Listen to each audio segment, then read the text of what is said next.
Welcome to HRC TV, bringing you historical restoration and construction news from around the globe.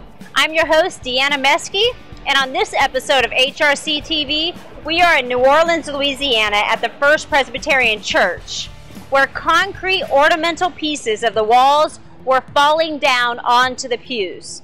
As you can imagine, this was quite dangerous.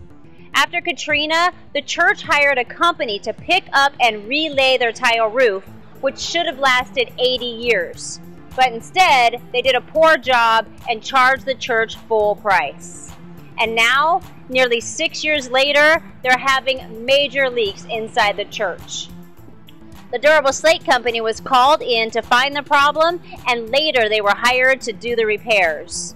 Unfortunately, the insurance company would not cover the expenses, although the damage was clearly from Katrina. This put the clergy in a very tight spot financially. Fortunately, they were able to get a short-term loan while they go through litigation on the initial repairs. Let's go inside and take a look.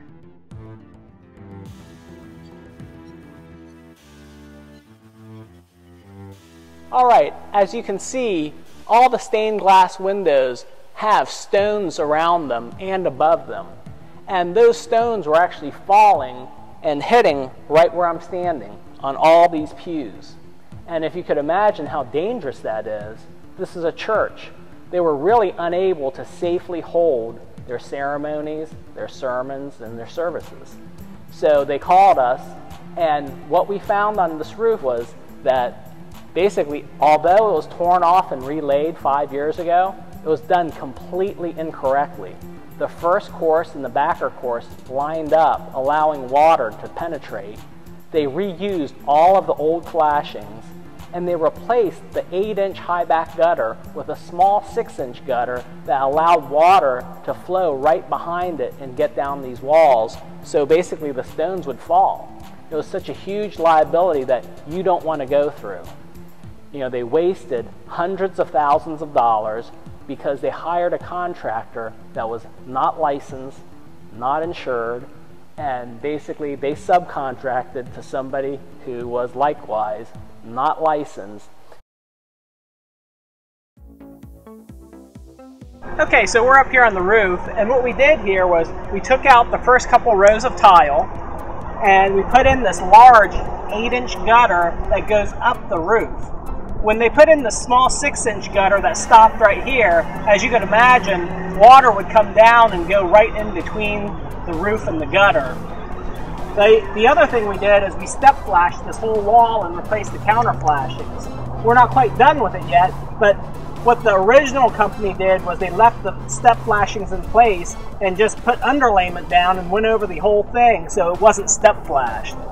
So those were two of the big problems here on this roof. We're going to show you over here what we're doing with the expansion joints. Right here, we've added 3 expansion joints to this side to allow for the copper to move, because otherwise the copper, when it expands and contracts, will actually pull all the solder joints apart. So this was omitted on the last process, and that's why all the gutters were going bad.